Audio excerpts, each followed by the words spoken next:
उपलब्ध है मार्केट में, ठीक है। तीसरी चीज है मॉइस्चराइजर, ठीक है, जो आपकी पफीनेस को कम करती है। अगर आपके पास पार्टी मेकअप का क्लाइंट आ रहा है, कम पे कर रहा है, तो आप सस्ते वाले ले सकते हो। अगर आपके पास ब्राइड्स आ रही है, थोड़ा महंगा आ रहा है, तो मैं ये यूज करती हूँ। बॉबी ब्राउन का 7500 का बेस आता है, सिर्फ ब्राइड्स में यूज करती हूँ, सिर्फ यहाँ पे, ताकि उसकी पफीनेस गायब हो जाए, है ना। क्योंकि ब्राइड्स भी स्टार्टिंग में आपके पास 8000 की, 10000 की, 11000 की ब्राइड है, तो 7500 वाला मॉइस्चराइजर थोड़ी लगाओगे। थोड़ा ड्यूब आता है, TAC में आता है, ड्यूब्स यूज कर सकते हो, हाँ, ठीक है। तो मैं आपको लिखवाऊंगी, ड्यूब्स में लिखवाऊंगी सारे प्रोडक्ट की नॉलेज। मैम कितने का है वो? ये 7500 का है बॉबी ब्राउन, ठीक है। तो आप स्टार्टिंग में थोड़ा सस्ता वाला ले सकते हो, वरना इसका मिनी वर्जन भी है। हाँ, ये एज अ प्राइमर भी यूज करते हैं।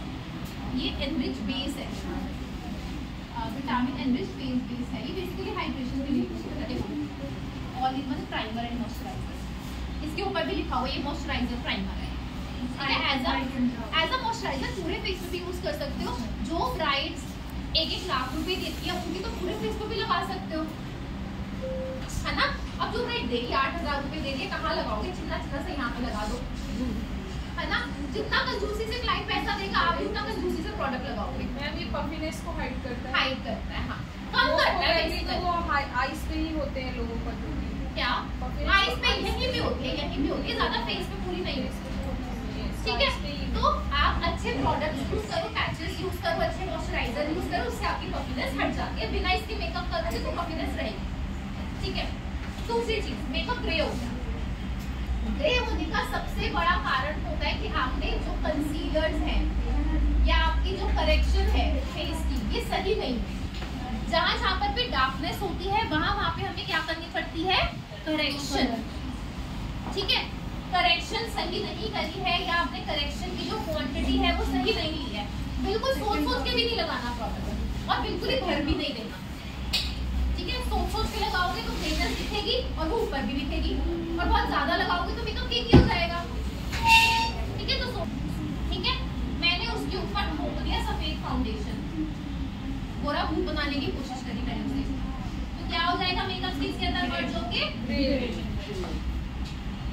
मेकअप हमेशा हमारा स्किन के अंदर मर्ज होता है 2 घंटे बाद, 3 घंटे के बाद, है ना। जैसे ही वो स्किन, डार्क स्किन के अंदर व्हाइट फाउंडेशन मर्ज होगा, मिक्स होगा, वैसे ही हमारा मेकअप ग्रे हो जाएगा। तुरंत नहीं होगा, कुछ टाइम बाद होगा, बट वो होगा। तो आपको किसी को बहुत बुरा नहीं करना है, एक टोन लिफ्ट करना। कितना? एक टोन लिफ्ट करना, ठीक है। तो अपनी टोन का फाउंडेशन, जैसे फाउंडेशन आपने बनाया, एक टोन आपको बस थोड़ा सा फेयर करना। अब क्या होता है? डल हो गया, ठीक है। किसी का मेकअप तो ग्रे हो गया, डल हो गया, डल भी गई है, थोड़ा ढल गया, डार्क हो गया मेकअप। जब आप किसी का मेकअप टोन टू टोन करते हो, बिल्कुल टोन टू टोन करते हो, तो आपका मेकअप स्किन के अंदर मर्ज होता है, तो थोड़ा सा वो डल हो जाता है।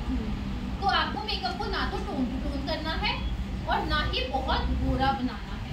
आपको एक टोन मर्ज करना है, एक टोन फेयर करना है। एक टोन फेयर करने से क्या होगा? थोड़ी देर बाद उसका मेकअप सेटल हो जाएगा, तो उसके टोन में अपने आप आ जाएगा, ठीक है। अगर आप चाहते हो कि उसके टोन जैसा मेकअप हो, तो करना आपको एक टोन फेयर पड़ेगा, और अगर आप चाहते हो कि 2 घंटे बाद, 3 घंटे बाद भी थोड़ा फेयर दिखे, तो 2 टोन फेयर करना पड़ेगा, ठीक है। तो 1-2 टोन आप फेयर कर सकते हो, इससे ज्यादा नहीं कर सकते, और इससे कम भी नहीं कर सकते, समझ गए। अगर क्लाइंट आपसे मांग रहा है बिल्कुल टोन टू टोन मेकअप, तो 1 टोन फेयर करो, वो 2-3 घंटे बाद उसके टोन में आ जाएगा, ठीक है। और अगर क्लाइंट मांग रहा है कि मेरा फंक्शन में थोड़ा मेकअप फेयर रहे, तो 2 या 3 टोन, 2 टोन फेयर कर दो, तो आपका 1 टोन तक फेयर रहेगा, समझ गए। आपकी डल की प्रॉब्लम भी सॉल्व हो गई, ग्रे की प्रॉब्लम भी सॉल्व हो गई, ठीक है। इसके बाद आता है क्रैक्स पड़ना या पैची पड़ना।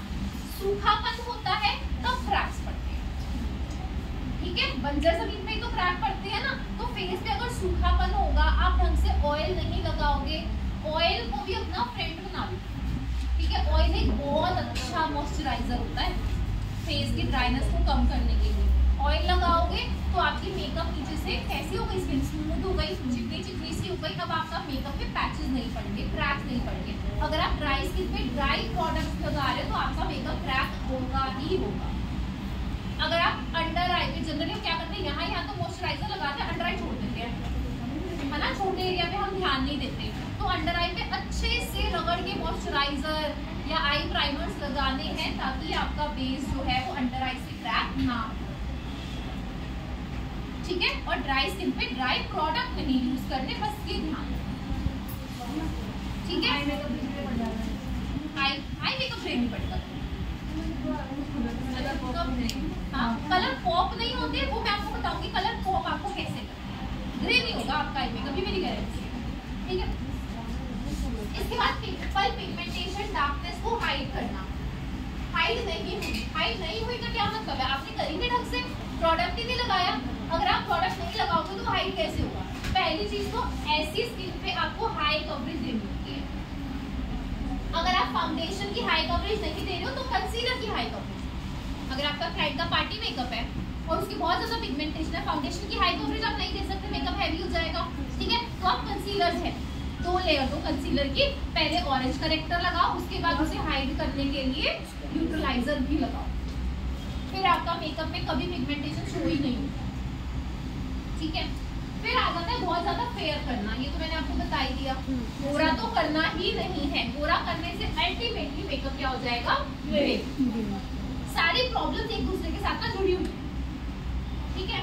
अंडर आई क्रैक होना या माउथ एरिया क्रैक होना, यहाँ पे हमारी लाइंस होती है, यहाँ हमारी लाइंस होती है। अंडर आई की जो लाइंस है ये आप कम कर सकते हो, गायब नहीं कर सकते। किसी के भी फेस पे झुर्रियां यहाँ पे होती है, मोस्टली मैच्योर स्किन पे, है ना। अब यहाँ की लाइंस, यहाँ की लाइंस, यहाँ की लाइंस आप गायब कर सकते हो, जो आपके नेचुरली इधर आओ,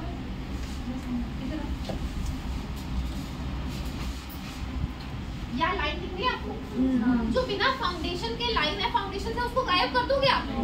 गायब नहीं कर सकते। हाँ, आप क्या करते हो, पूरे फेस पे मेकअप किया, जहाँ पे लाइंस है, प्रोडक्ट होगा, प्रोडक्ट क्रैक होगा, प्रोडक्ट होगा ही नहीं तो क्या क्रैक होगा, कुछ भी नहीं। तो हम क्या करते हैं, यहाँ से प्रोडक्ट को, एक्स्ट्रा प्रोडक्ट को रिमूव करेंगे और फिर लॉक कर देंगे, ना होगा आवाज, ना बजेगी बांसुरी, ठीक है, ना प्रोडक्ट होगा और ना ही तो क्रैक होगा, ठीक है। नहीं, कभी भी नहीं करके दिखाऊंगी आपको, ठीक है। तो आपको क्या करना है, जहाँ पर भी लाइंस होती है वहां से हमें एक्स्ट्रा प्रोडक्ट को रिमूव करना है, लॉक करना है। यहाँ पर भी हमारा गड्ढा होता है, किसी किसी के बहुत डीप होता है ना, तो उसको भी स्ट्रेच करके प्रोडक्ट हटा के फिर आप उसे ब्लेंड करके लॉक करना। ये सारी टेक्निक्स मैं आपको धीरे धीरे करके भी दिखाऊंगी, ठीक है। इसके बाद फाउंडेशन स्टे नहीं किया, एक बात बताओ यार, अगर आपको स्वेट आता है, ऑयली स्किन पे ही आता है, ऑयली स्किन को सबसे ज्यादा प्रॉब्लम होती है। ऑयली स्किन पे अगर आप ड्राई प्राइमर लगा रहे हो, जेल प्राइमर लगा रहे हो और ड्राई फाउंडेशन लगा रहे हो, इसके ऊपर जो पाउडर है, ये 3 चीजें बहुत अच्छी लगा रहे हो ना, आपका मेकअप पक्का स्टे है। प्लस मैं आपको 24 आवर्स वाटर प्रूफ करने वाली टेक्निक भी बताऊंगी, आपका मेकअप 24 घंटे तक वाटर प्रूफ करेगा, ठीक है। अब आप जैसे कह रहे हो कि आपका मेकअप ऑयली हो गया था, ठीक है, बस ऑयली स्किन पे मुझे ये ध्यान रखना है कि ऑयली स्किन पे शाइन अपने आप आ जाती है, तो मुझे पहले से ही शाइन नहीं देनी है, हाइलाइटर्स नहीं देने हैं। मुझे ऑयली स्किन का मेकअप कैसे रखना है, मैट। जैसे जैसे मेरी स्किन पे ऑयल आएगा वैसे वैसे फेस शाइनी होता रहेगा, वो उतना शाइनी अपने आप हो जाएगा जितना हाइलाइटर लगा के होगा, ठीक है। मैं ऑयली स्किन पे हाइलाइटर भी लगा दूं, है ना, उसके ऊपर ऑयल आके और शाइन आ जाए तो ऑयली लगेगा ही लगेगा। तो ऑयली स्किन को हमेशा मैट रखना है, बस ये ध्यान रखना। कैसा रखोगे ऑयली स्किन को, मैट, क्योंकि जैसे जैसे उसका मेकअप एब्जॉर्ब होगा स्किन के अंदर, नेचुरल ऑयल बाहर निकलेगा तो फेस अपने आप शाइन हो जाएगा, ठीक है। इसके बाद होगा पोर्स। पोर्स को ब्लर किया जाता है, कभी खत्म नहीं किया जाता। पोर को ब्लर करने के लिए पोर प्राइमर आते हैं, क्या आते हैं, पोर प्राइमर। जब भी आप पोर्स वाली स्किन पे काम करते हो, पोर प्राइमर अप्लाई करोगे, उसके ऊपर अपनी करेक्शन करेगा, ठीक है। तो पोर्स वाली स्किन जैसे आती जनरली बहुत कम है, और ये आपको तभी यूज करना है जब किसी के बहुत ज्यादा गड्ढे हों, ठीक है। उनका बिफोर है आपके पास जो कन्वर्स आपने ट्राई करना है,